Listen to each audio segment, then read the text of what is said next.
Квартираның хозяйны келіп тұр. Квартираның ақшасын беру керек. Еще налар бар. Кеше жинап бердік қой саған. Әрқайсымыз жұмыс істетіп алып алдың ғой. Қайда сол?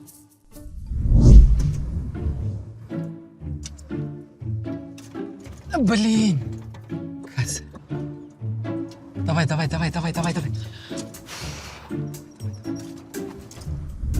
120 мың теңгеге игрушка аппарат ойнап тастадың ба? Қоятса кішкене ойланып болайық та енді. Ештеңе білмеймін. Қане тұрғызындарсың аларда. Бар хозяйкамен өзің сөйлес. Кіргізбен көрмесін. Мен не деп айтам? Білмеймін, кіргізсе бірдеңе тұрғаш кім? Саламатсыз ба, тет Зина, Светлана? Сәлем. Қош келдіңіз. Ой, мама. Неге есікті ашпай жатыр десем, сендер не істеп жатсыңдар, мына жер не болып жатыр, а? Немене мынау? Құрыңдар тез. Қазір полиция шақырам. Сен қыз бар ғой, бір емес, екі емес, мына жерінде тұрсың уже. Не сендерге бұндай спортзал ма не, резиновый? Мәні кім сөйлеп аттың? Таныстау шығып кетті ғой. Балам, Мама, сіз не істеп жүрсіз, мама, мұнда? сен не істеп жүрсің? Мынау сіздің балаңыз ба? Иә? Мына баланың түнде мені араққа ішкізіп арғы бөлмеге апарып не істегенін білесіз ба сіз? Мен ба? Иә, сен көзің бадырайып өтірік дым білмей ұқсамаш. Мен әлі 18-ге де толмаған, 12-де бір гүлім ашылмаған. Түнде не болғанын да білмеймін менше. Арғы бөлмеге апарды да мені аймалап құшақтап, мен бүгін барамда ДНК тест тапсырам, тестіне берем емес, 1286 тапсырам, праваға тапсырам, бүкілін тапсырып кетем бүгінше. Сөйтіп сотқа берем сізді, балаңызды, екеуіңізді бірге. Жоқ, сен бірдеңе шатастырып тұрсың, Мен шатастырған жоқпын. Тура осы бала түнде мені аймалап құлағыма кеп демалды. Мағрипошечка, сен вообще полиция шақырмай қой, ештеңе, бәрі нормально, жақсы бәрі. Біз қазір кетеміз, сен өз-өзіңе қара, сен бір ай тегін тұра берші осы жерде. Бір ай емес, сонда мен денсаулығым сіздерге ойыншық па, бір ай дейтін 3 ай тегін тұрамыз. 3 ай деппін ғой, мен өз-өзіме келіп восстановление болу үшін кем дегенде 6 ай уақыт керек. 6 ай? Иә, вообще-то. Иә, тұра бер, 6 ай болсын, тұра бер, тек өз-өзіңе қара, Ты что делала здесь? Меня опозорила, да ты? Не, мама, не позорила, она меня околдовала. Кто тебе околдовала? Вы околдовала. Екеуіңіз кімді алдап орысша сөйлесіп жатсыздар негізі? Бәрі түсініп тұрық қой. Қазақша сөйлей берсеңіздерші. Қиналмай, еркінше. Вот, Мағрипоша, біз қазір кетеміз, ренжіме, Шығыңыздаршы, мен құсқым кеп басыма еліп, қазір сумкаңыздың ішіне құса салам. Все, чыркане. Пошел, сколько тебе говорила, түнде не гулять ты городқа? Вообще бессовестный баласын. 6 ай тегін тұрамыз. Мына кісілер бірақ ше орысша сөйлеміз екен енді. Кеттік. Дұғада болмасам солар үшін. Блин, инстаграмда активно болмасам ше осыдан сторис салып қояйыншы. Сәлем достар, домалақ бастар, қалайсыңдар? Соңғы кезде Дамелия екеумізге ең көп кеп жүрген сообщениелердің бірі қайда жоқ болып кеттіңдер. Дамелия табылды ғой, сен қайда жүрсің деп уайымдап жатқан мағрифандар, уайымдамаңыздар, мен бармын. Просто кішкене әлеуметтік желден демалайыншы дедім. Енді мен мықты болып оралдым.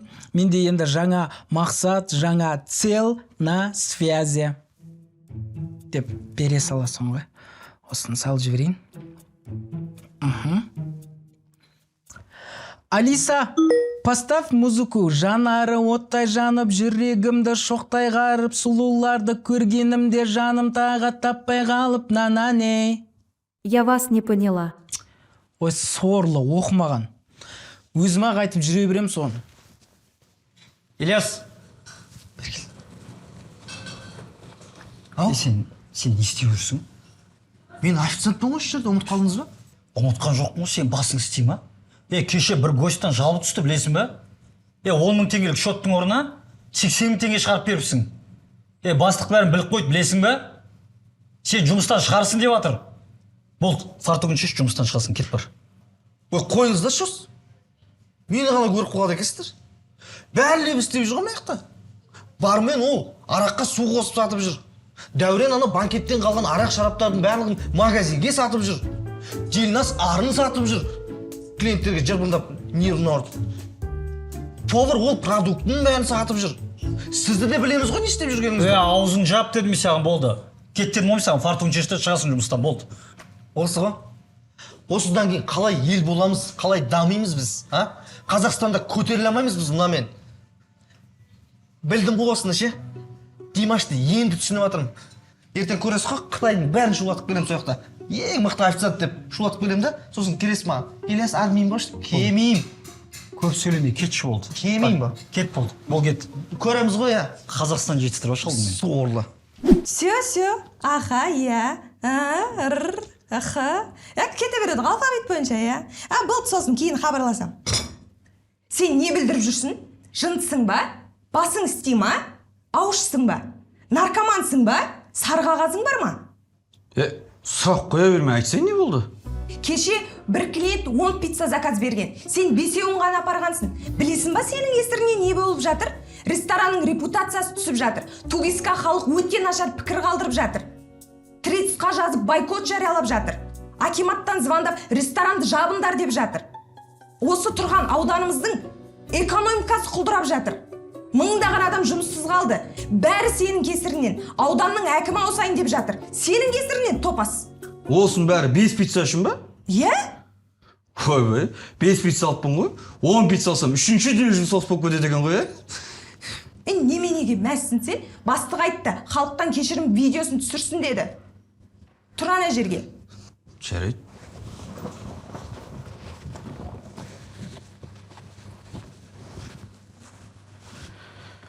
Құрметті қазақ елі, біздің Танчо. Мен айтпа, өзіңді айт. Ой. Құрметті қазақ елі, мен Айдаров Абзал, клиенттің 10 пиццасын толық жеткізбеген үшін кешірім сұраймын. Мен қатемді түсіндім, енді қайталанбайды. Кешіріңіздерші. Болды, мен жұмысқа бара берейін ба? Тұра тұр. Сосын бірдеңке есіме түспей тұр. Бірдеңке айт деп еді. Айтпақшы, сен жұмыстан шығарып жіберген. Айтпақшысыңыз? Оның басында айтпай ма екен? Не үшін істің ода кешірім видеосына? Қуансай қайта, бір видеомен шешіп бердім. Әйтпесе штраф төлесін, 10 күн тегін жұмыс істесін деген. Мен саған қайта жаным ашып отыр. Ой, бопты. Керек ет жұмыстар. Мағрифандардың бүгін біраз сұрақтарына жауап берейін. Жаңа дайректіме Айдана дейтін қыздан мынандай сообщение кепті. Жігітімен соңғы кездері көп ұрысып қалып жүрмін. Маған внимание вообще бөлмейді. Мінезім қырсық, 2008-бін дейді. Қыздар, мені жақсылап тыңдап алыңдаршы. Махаббат деген қарусыз майдан. Мен сол майданның 10-ына қатысып, 10-да да жеңгемін. Үйде медаль, ордендерім толып тұр ше.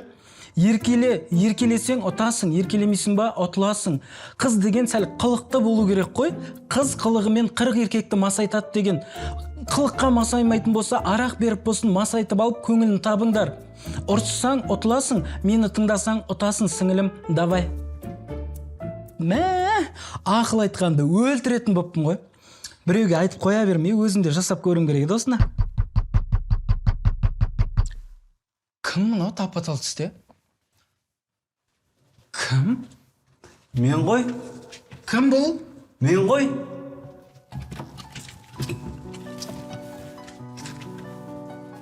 Сәлем, қалайсың? Жақсы. Жайша жүрсің ба? Шай ішесің ба дейсің ба? Далбайыпсың ба? Жайша жүрсің ба деп анық айтып тұрмын ғой. Сол жайша жүргенде сол сен көріп кетең деген ғой. Сол сағынып кеттім сені. Гүлмен айы саған. Ой, так приятно стало. Біреуге ақыл айтатындай бар екен ғой. Мағрипа, сен бос болсам жүрсеш, екеуміз Алматыға қыдырып тамаша қайтайық та. Сонда не, бір аюмен гүл берсең болды, әр жігіттің артынан еріп кете беретін жеңілтек қыз деп ойлап тұрсың ба мені? Жоқ енді. Қазір кейін шығам. Міне қыздар, менің жаңағы айтқан ақылымды тыңдасаңдар, жігіттер үйлеріңнің алдына осындай гүлмен аюды өздері алып кеп беретін болады. Так что мен айтқанымды полный тыңдарыңдар. Ақыл керек болса, любой время менен қысылмай сұра беріңдер. Менде женский солярка деген бар атак. Түсіндіңдер ма? Любой время жазыңдар, звондаңдар, хабарласыңдар. Қыздар болып біз бір-бірімізді қолдамасақ, бізді ешкім қолдамайды. Давайте. Деп пере саласың. Ренжімеш жаным, тендердің шаруаларымен жүріп қалып кешіп қалдым кішкене. В смысле, Жан? Мен ботамын, не істеп жүрсің сен? В смысле ботамға не? Қыздар не істеп жүрсіңдер? Біз емес, сен не істеп жүрсің? Сен таза бабник екенсің ғой, а? Сволочь. Сен сүйем күйем деп, мынау мен сестрам дегенге алданып жүре береді деп ойладың ба? Анаңыз? Тоқта. Біз саған уже алданып болғанбыз. Алып берген дозы займдардың ақшасын бәрін қайтар. Менің ақшамды да қайтар. Мен телефонымды ломбардтан шығарып бер, чорт. В смысле, черт? Сен біздің ақшамызды қайтармасаң, полиция қызметкерлеріне айтып, сен түрменің түбіне шіртеміз. Түрмеден шыққан соң аяқ қолын байлап, үстіңе бензин шашып өртеп, мосттан лақтырып жібереміз. Сошта аш иттер күтіп алады, сен кеміріп жоқ қылады, түсіндің ба? Ема сендер жаман жауыз адам екенсіңдер ғой, жүріп жүргенде тәп-тәптап жүретіндер. Ертең тендердан ақшам түссін, сразу қайтарып тастайын бәріңе. Менің ақшасы жоқ деп ойлайсыңдар ма? Бар болса бермейсің ба енді? Бере ме? Сен страшный адам екенсің сен ше? Ертең көресіңдер, ақшаларымды беріп тастаймын да, әп-әдемі қызбен жүріп алам. Сосын жүресіңдер артымнан фейк аккаунтпен қарап. Көп сөйлеме, қайтар ақшамызды. Қайтара ме? Бұдан бөлек мен 2 жігітім бар ше. Мен вообще жігітпен сөйлесіп жүремін. Бұл негізінен запасный вариантым ғой. Наглеть етіп кетті ғой, топас.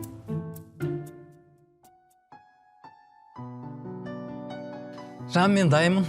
Мә Жан, бүгін әдем болып кетсің ғой сен. Рахмет. Каждый вторник естіп құлпар әдем болып кететін бар енді. Вторник емес Жан, сен әркез әдемісің ғой. Рахмет. Өйстіп, двордың 2 урнасы ұқсап, 2 жақта тұра береміз ба, білет? Жоқ, конечно. Машина бар ғой, жүрсек қала барып тамақтан қайтайық. Ну, сен машинаң ба? Иә? Алдына отырам онда. Жан, таласпасай, екеуміз ақ қой. Екеуміз ғана ма? Отса кел машинаға. Блин, рахмет. Романтик екесің, е? Аха. Фу, көптің есі шығып жатыр машинаңнан. Қайда келдік? Бүгін табиғат аясында бір таза ауада отырып тамақ ішіп, кальян шегіп дегенде ғой. Есің дұрыс па? Тыпысың ба сен? Кальян шегіп бірге отыратын роднойың ба мен сенің? Шемішке шағайық демедің ба? Сенің сөйтіп айтатыныңды біліп мен онымды алып бердім ғой. Керек емес. Тұрайықшы мына жерден. Ассалаумағалейкум бауырым, қызыңа ақша алып берсейші кел. Арик, марик, шарик, елу берсең 100 аласың, кемпір берсең қыз аласың. Қайсысында бауырым? Сен жындысың ба? 2010 жылы сотталып кетіп жаңа шықтың ау дейме? Арик, марик, шарик нес топас. Одан кейін адамдарды алдайтын мыңғырық нәрсе шықты ғой. Ой, ешқандай да өтірік емес, бәрі шынайы. Кеш бауырым, таңдашы кел. Жынды екен ғой. Соңғы рет сен сияқтыларды жарал сезімнен көріп ем ше? Ортасы. Өлі, мен жаңелден бері нені айтып жатырмын сонда? 4000 теңге берсең, 4000 теңге қосып аласың. 10.000 теңге берсең, 10.000 теңге қосып аласың. Мінекей бауырым саған 4000 теңге. Ей, о, жолың бол бауырым. Рахмет бауырым. Тоқта. 8 мың. Сендер екеуің жабылып мен алдап отырсыңдар ма? Сен есің дұрыс ба? Мен кездесуге келіп, арик марик шарик нес? Ренжімеш бауырым, ойнай алмаймын, мен жек қызбен жүредім. Ойнай алмайын нес бауырым? До конца ойнайсың, ойнаға түсің. Сен не, мен лох көріп тұрсың ба? Өлі шеше, сен казинода істейтін адам құсап, до конца деп көзің бақырайып не болды сонша? Бір емес, екі емес үндемеген сайын өйстіп отыра беретін болсақ, үйіңе құлдық қапарып қамап қоятын сияқтысың ғой? Үйтіп, мазғымызды майыстыра берме, қазір ана басындағы шаригіңді бүріп, кесеңе салып берем, құр барарыңқа, далбан десе. Арик, марик, шарик. Сен есің дұрыс па, не істеп отырсың? Ренжімеш Жан, ойынға кіріп кеттім просто. Ренжімеш дейді, адам мына жерде қарны ашып, біз не істерін білмей отқан кезде, жаңа ұтып алған ақшаға кішкене тамақ, мороженое әкеп, адам көңілін табу жоқ па? Ренжімеш Жан, қазір алып келем. Лудаман десе, мен айтпасам, до конца ойнайын деп тұрсың ғой?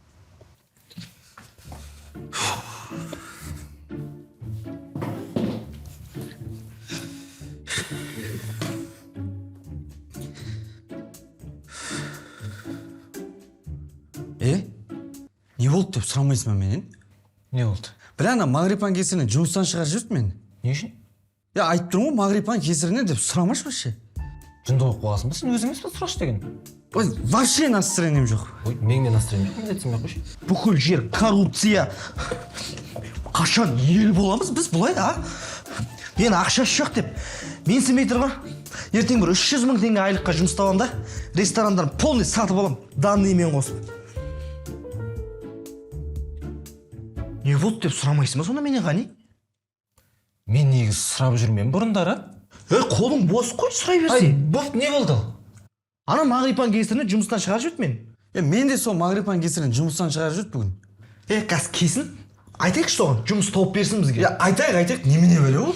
Болды, мен барып душқа түсіп келейін. Ой, түспей ақ қой, кеше Мағрипа ыстық суын бұзып қойған еді ғой. Болды, мен салқын суға түсе саламын. Ой, оны өткенде бұзып тастап еді ғой. Ой, бап, душқа барып қарап тұрам, былай түскенде ғой деп армандап. Арманда қойған мен.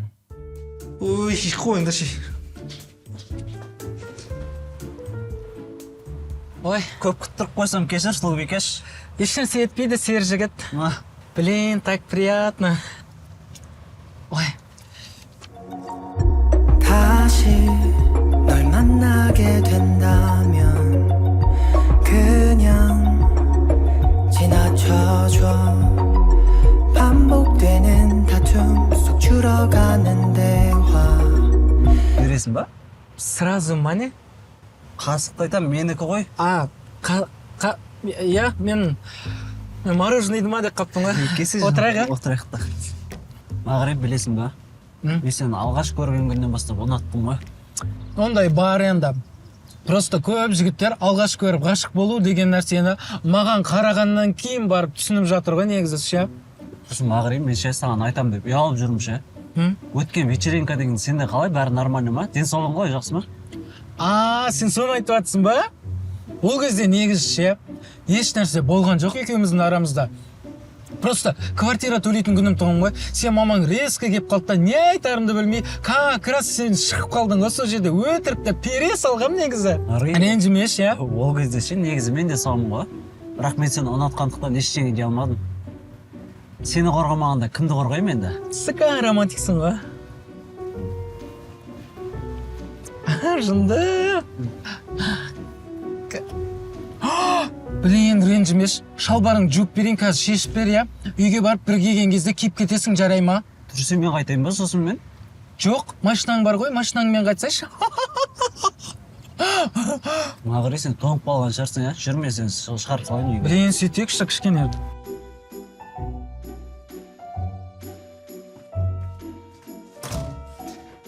Бүгін потолок кездесу болды. Артымды қарап жүріңдерші, Ферраридің сиденьесін із қап қоймадым екен. Не болды? Біреу өлді ма? Жоқ. Біреу өлейін деп жатыр ма? Біреуді өлтірейін деп жатсыңдар ма? Ба сонда біз өлімнен басқа нәрсеге қайғырмаймыз ба? Жоқ енді, айтсаңдаршы, Ферраридің ізі тұр ма деймін. Вай, сорлы сен кесіріңді жұмыстан шығарып жіберді бізді. Өле сонда, сендер шамасаңдар да менен көресіңдер ма? Еркек емессіңдер ма? Екі қолға бір күрек табылады ғой? И вообще мен не қатысым бар оған? Сен ана өткенде бір жігітпен кеп 80 000 теңге левый істеген біліп қойды бастық. Сөйтіп шығарып жіберді мен. Мен де 5 пицца сатқанымды біліп қойды да, мен де жұмыстан шығарып жіберді. Сен ана қызға айтып ең ғой, білесің ба, Ғанидың бұршаясымын деп, сол енді бүкіл қыздарын біліп қойды ғой, күмәндан. Хайбай болып отыр енді. Жұмыс тауып бер енді бізге. Мен не сендерге жұмыс шығаратын заводта істеймін ба? 6 ай квартира төленіп тұр ғой, болды емес па? Ма сонда бізге квартирадан басқа нәрсеге ақша керек емес па? Тамақ ішпейміз ба? Ішейік та, бар ма? Сен сонда еш нәрсе түсініп тұрған жоқсың ба? Қоятындаршы. Квартираның хозяйны звондап отыр, шуламаңдаршы. Алло? Мағрипа, мен сен туралы барлығын біліп алдым. Сен кімді алдап жүрсің, а? Балам екеуің сөйлескендеріңді диктофонға жазып алып келіп, бәрін тыңдатты. Араларында еш нәрсе болмаған екен ғой? Бүгін квартирадан шығасыңдар, немесе осы айдың ақшасын 2 есе қып төлейсің, ұқтың ба? Әйтпесе мен сендерді полицияға беремін. Болмаса больницаға берем. Болмаса Турцияға берем. Квартираң қалай алып жүр? Сауатсыз адам ғой мынау. Соны айтамын, бір жерден ұтып алған ойын. Тет Светлана, Татьяна, уайымдамаңыз, болды, мен ақшасын төлеймін ғой. Аха, жақсы, аха, жақсы. Блин, не істейміз? Жұмысты қайдан табамыз енді? Не деп жазғам, мынау? Сәлеметсіз бе, Мағрипа, кешегі сіздің айтқан ақылыңызды тыңдап жігітіме ұстап көрдім. Жігітім қайтадан бұрынғыдай мені қатты жақсы көріп кетті. Рахмет сізге. Сіз таза коуч болатын адамсыз ғой. Айналаңызға тегін білім беріп жүрсіз. Каспи айтыңызшы, рахметін салып жіберейін. Ой, сіңірім деппін ғой, сіңілім. Қоя бермедің бе енді? Сонда да Каспиімді жазып жіберейін. Көмегім тисе болды ғой, негізі бұл өмірде ең бастысы сол ғой. 20-30 мың сап тұрма, бірақ.